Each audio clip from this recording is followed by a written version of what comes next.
Hey everybody, welcome to TIW Podcast. This is 2019 Week 6 Part 2, and today I watched SmackDown episode 1016 and 205 Live episode 115.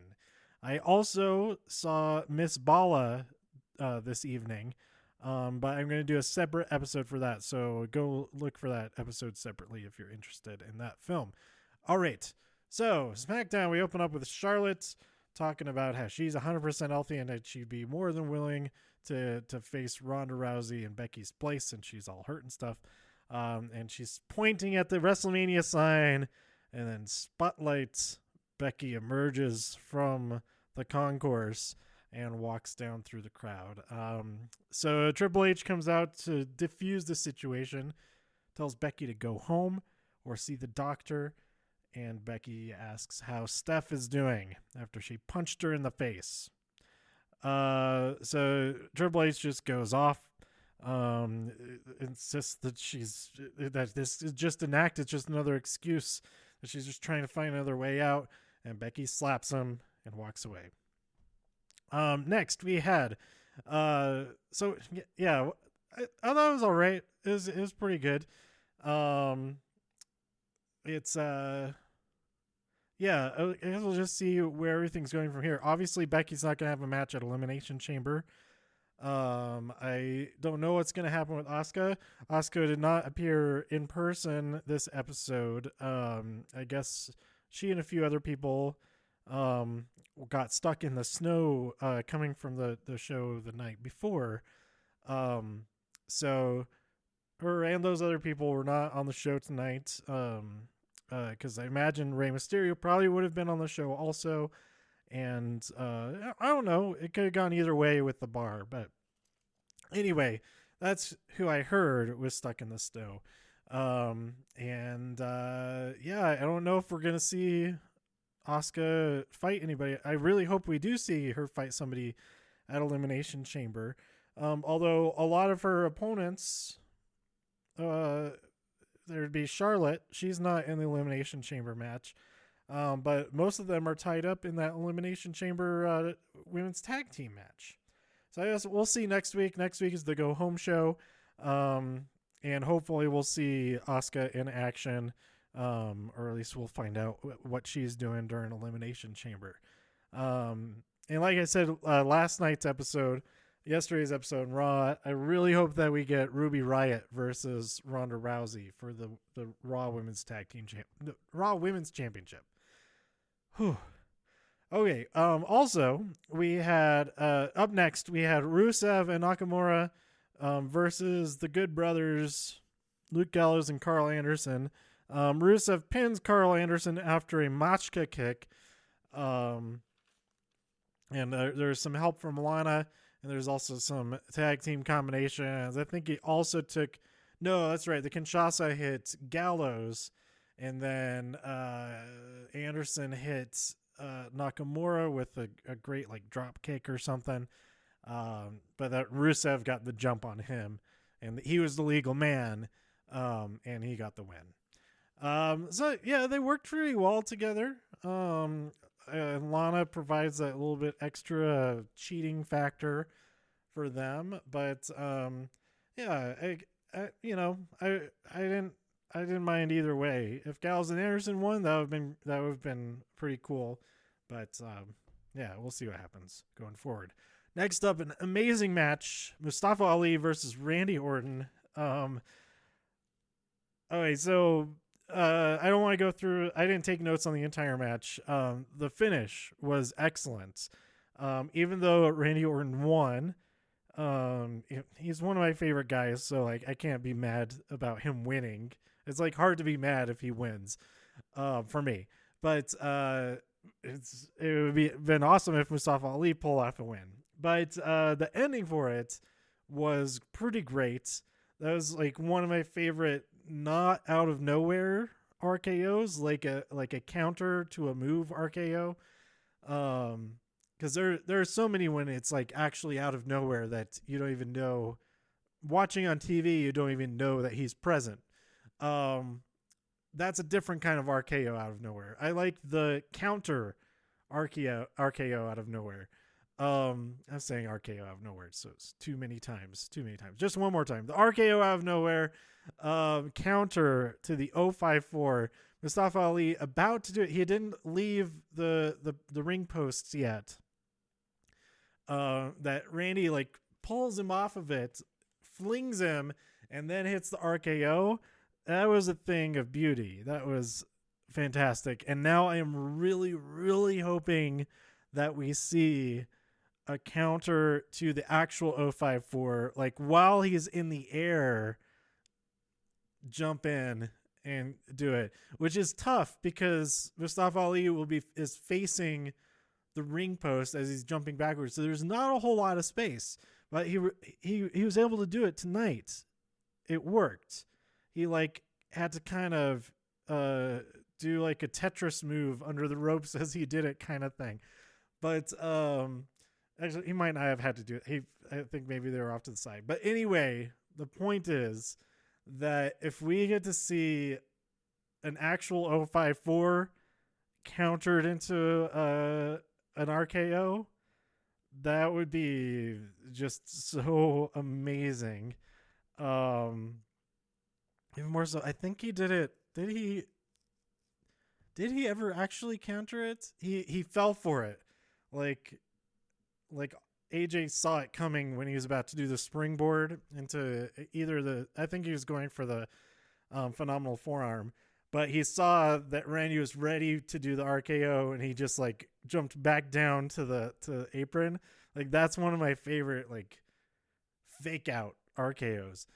There's another great fake out in this match where Mustafa Ali saw it coming and like the start of the jump and stopped himself and then went for it after that into like I think it was a tornado DDT. Oh, that was awesome too.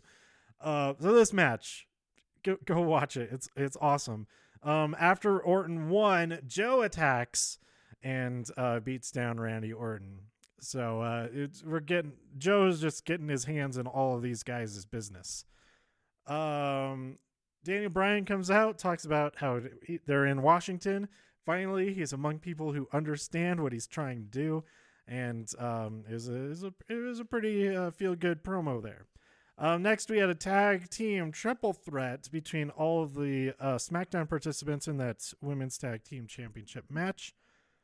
Carmella and Naomi announced over the weekend versus the Iconics versus, I guess they're calling themselves Fire and Desire. That's a pretty good name.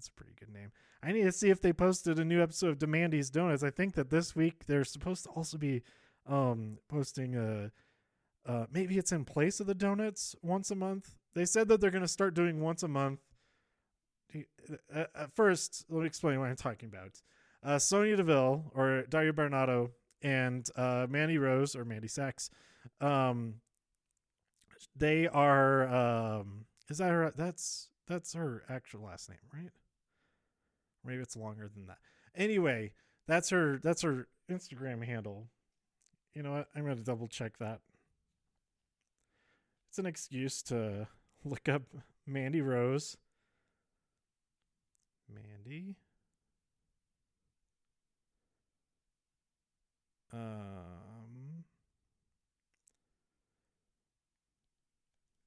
What is her full last name? Let's see.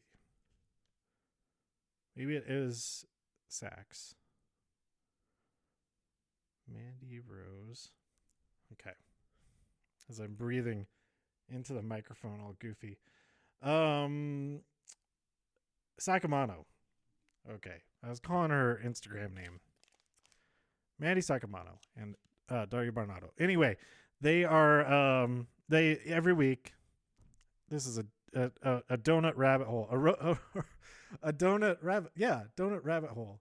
Rabbit donut hole that I'm going down here. Each week, they post a new episode of Demandy's Donuts. I think they have like 23 episodes now or something like that. Where they, wherever they are around the country, around the world, they go to a pastry or donut shop and get their a glazed donut.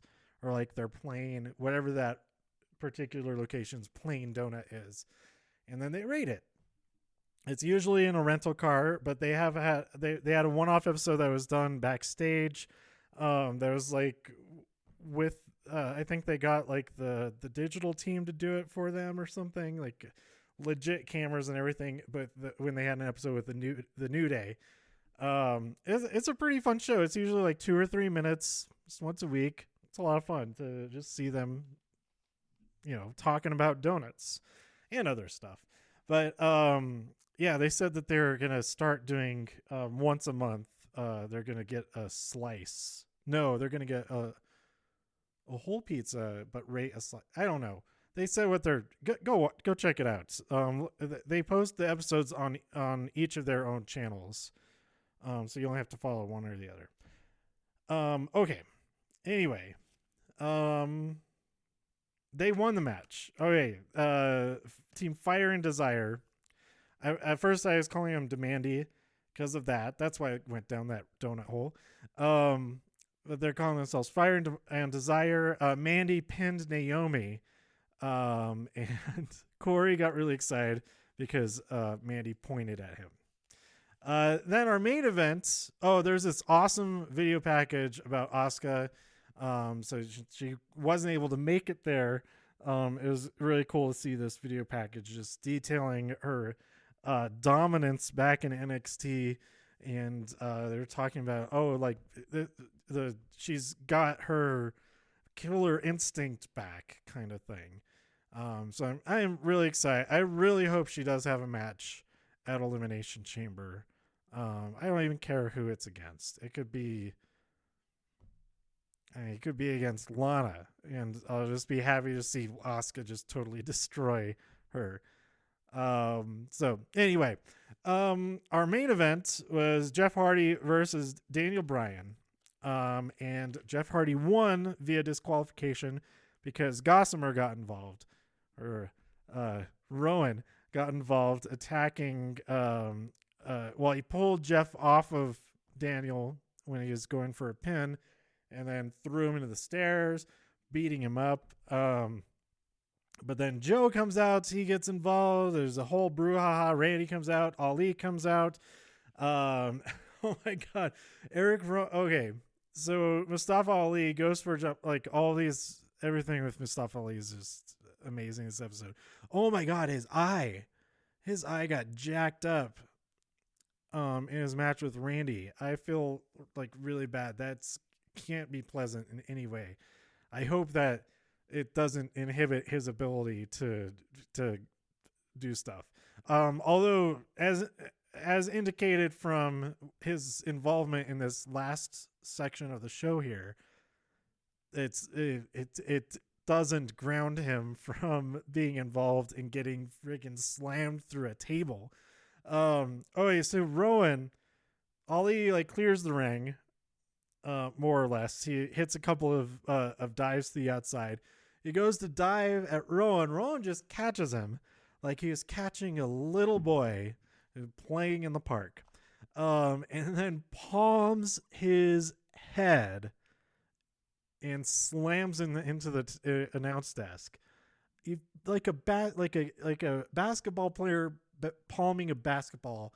That's what he does to Mustafa Ali's head. That was nuts. And it wasn't a choke slam. I'd say that's got to be called a palm slam or something recycling related if they're going to go that direction with stuff. If that's a signature move, if he keeps doing that more and more, oh boy. I'm all on board for that. I guess it's more believable for like a smaller person doing it to a smaller person. Oh, if someday he turns on Bryan and palm slams Daniel Bryan, ooh, it'd be great. Oh, it wasn't Ali who cleared the ring. It was AJ who then came out and cleared the ring. Daniel Bryan and Rowan storm off. Are we calling him just Rowan, or is he Eric back to? Did he get his first name back? I'm not sure. His graphic just says Rowan with the recycling symbol on there. AJ clears the ring. Daniel Bryan runs away. And backstage waiting for him is it Charlie? No, it's not Charlie. It's I can't remember her name. I can't remember that interviewer's name, but she's back there waiting for me. He's like, "What are you doing here? Right? You see what's happening?" And he just goes off on a rant, saying nobody understands him, what he's doing. The only people that do are him and Rowan. But then he thinks for a second, like, what's going on? Is there meaning behind that? I can't wait to see what happens next. So I called him Gossamer because Corey Graves made a great reference to that. Gossamer is the big red furry monster from Looney Tunes. He mostly interacts with Bugs Bunny, and he's a cool character. I like him. So yeah, awesome. I really liked this episode of SmackDown. I really liked it. I did. I'm looking for it. This seemed like it should have been the last episode before the pay-per-view. So I have no idea what's going to happen next week. Is it going to be even more exciting than this? Oh, we also had a promo, Andrade Cien Almas, Andrade and Zelina Vega, or maybe she'll just be called Zelina at some point. But they're basically calling out Rey Mysterio. Maybe we'll get that match at the pay-per-view. Oh, man. That would be fantastic if we got Rey versus Andrade in a pay-per-view match. They just go, even if like 20 minutes. Give them 20 minutes, tear the house down, and then the rest of the show we're just like, oh, what is this stupid chamber stuff? Come on. Ronda Rousey versus Ruby Riott. Come on. This is all stupid compared to Andrade versus Rey Mysterio. Maybe that's why it's not going to happen at pay-per-view, because they'll absolutely ruin the rest of the pay-per-view with how good it is. Okay, so that brings me to 205 Live. We had two matches on this episode. The first was Mike Kanellis versus Brian Kendrick, the Brian Kendrick. Kendrick won via sliced bread, number 2. At some point, somebody said the 205 guys, and I thought that's a good alternative name to the show. Just 205 guys. And then we get shots of them just hanging out in jeans. Just a big jeans commercial and sunglasses. A jeans and sunglasses commercial. They're hanging out like next to a fountain or something. Or a lake. A lake with a nice walkway and benches. They're hanging out on the benches. Like one has a jacket. The Brian Kendrick has his jacket slung over his shoulder. I'll end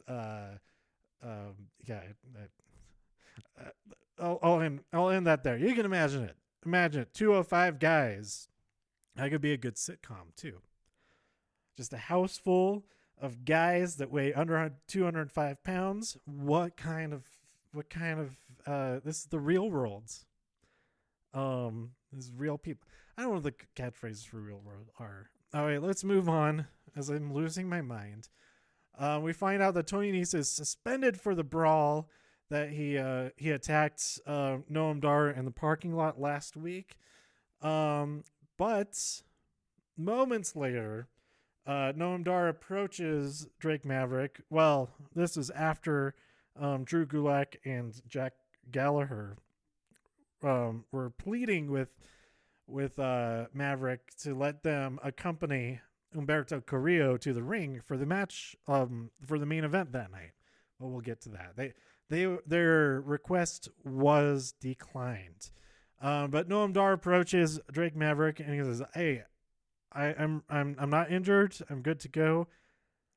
I want to fight Tony Nese." Maverick like, "What? No, I just suspended him. You can't fight him." He's like, "No, I'm a man. As a man, I gotta take care of my business and just punch him in the face myself." So Drake Maverick makes the match for next week.